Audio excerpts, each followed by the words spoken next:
የምትመለከቱት ምስል የሆሊውድ ፊልም ትዕይንት አይደለም። ይህ ምድር ላይ ያለች ነገር ግን ከሰው ልጅ ዕውቀት የተሸሸገች እውነተኛዋ የሲኦልና የገነት ድንበር ናት። እዚህ ቦታ ላይ ሰዎች የሞቱ ዘመዶቻቸውን ከመቃብር እያወጡ ከሙታን ጋር ይጨፍራሉ። እዚህ ቦታ ላይ ከአምላክ ፍጥረት 90% በሌላው የዓለም ክፍል ፈጽሞ አይገኙም። እዚህ ቦታ ላይ በአንድ ወቅት የዓለምን ውቅያኖስ ያናወጡ የባህር ላይ ወንበዴዎች የራሳቸው ምስጢራዊ መንግስት መስርቶ ነበር። እቺ ቦታ የታሪክ ተመራማሪዎችን ያስደነገጠች፣ ሳይንቲስቶችን ግራ ያጋባች ስምንተኛዋ አህጉር ማዳጋስካር ናት። ዛሬ በቲኤች ቲዩብ ቻናላችን እስከዛሬ ማንም ሊነግራችሁ ያልደፈረውን የዚህችን ደሴት እጅግ አስደናቂ፣ አስፈሪና አስገራሚ ምስጢሮች ደረጃ በደረጃ እንገልጣለን። ለሰከንዶች እንኳን ካመለጣችሁ ትልቅ ታሪክ ያመልጣችኋል።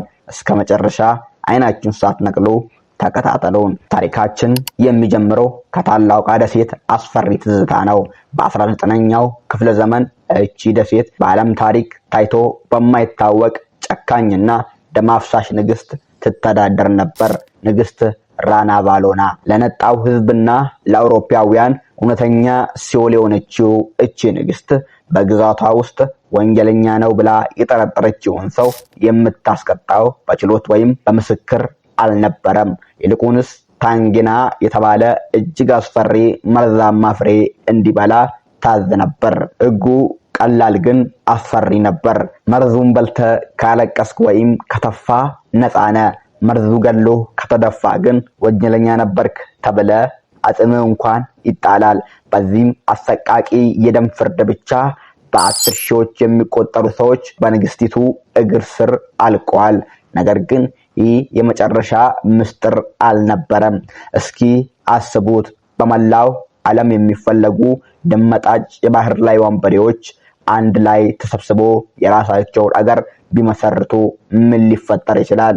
በ17ኛው ክፍለ ዘመን መላውን የህንድ ውቅያኖስ ያስጨነቁት ታዋቂ የወንበዴዎች ቡድን የማዳጋስካርን ምስጢራዊ ደን መሸሸጊያ አደረጉ።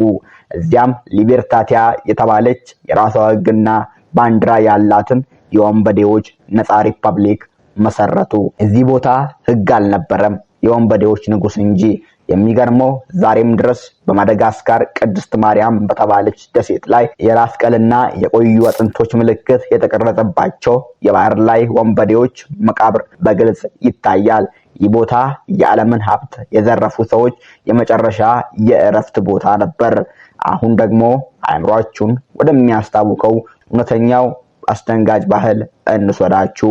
በማዳጋስካር ፋማዲያና ወይም ያጥንት ለውጥ የሚባል ባህል አለ። በየ7 ዓመቱ ቤተሰቦች ወደ መቃብር ቦታ ይሄዳሉ። የሞቱ ዘመዶቻቸውን አስክሬን ከመቃብር ያወጣሉ። አዎ በትክክል ሰምታችኋል። የሞተውን አስክሬን አውጥቶ በአዲስ የሐር ጨርቅ ይጠቀልሉታል። ነገር ግን እዚህ ቦታ ላይ ማልቀስ በህግም በባህልም ክልክል ነው። ማንም ሰው እንባ ማፍሰስ አይችልም። በምትኩ ታላቅ የከበሮ ድምጽ ይወርዳል። አስክሬኑን በትከሻቸው ላይ አድርጎ ከሙታኑ ጋር አብሮ ይጨፍራሉ፣ ከእሱ ጋር ያወራሉ። በቤተሰብ ውስጥ የተፈጠሩ አዳዲስ ታሪኮችን ለበሰበሰው አስክሬን ይነግሩታል። ለነሱ ሞት ማለት መለያየት ሳይሆን የደስታና የጭፈራ ጊዜ ነው። ታዲያ እቺ ደሴት የሰዎች ብቻ አይደለችም።